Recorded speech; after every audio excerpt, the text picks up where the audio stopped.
Sunday, SUNY Cortland Baseball hosted Ithaca College in a charity exhibition mini-series. All the money raised was for Racker. 12 Sports' Keith Savage spoke with members of the organization about how the fundraiser benefits the program. Racker has been supporting people with disabilities of all ages for over 75 years. For the first time, the group represented the Cortaca rivalry.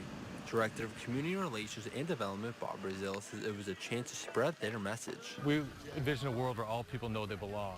And what this game has provided us is an opportunity to be fully accessible for people of all abilities.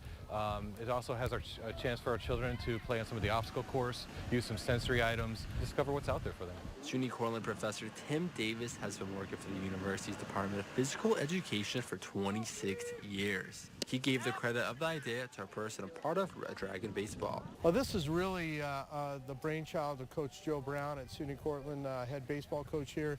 They were looking for a fundraiser, something exciting to do this fall. He came up with Cortaca Baseball and brought Ithaca and Cortland together because there's a center there and there's a center here. It just made perfect sense.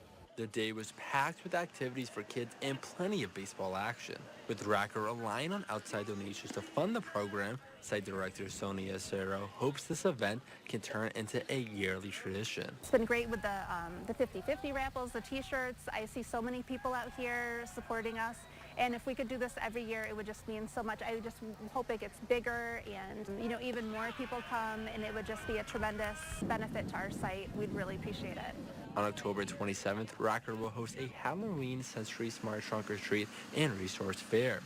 For more information, head to our website, WBNG.com. Reporting from Cortland County, Keith Savage, 12 Sports.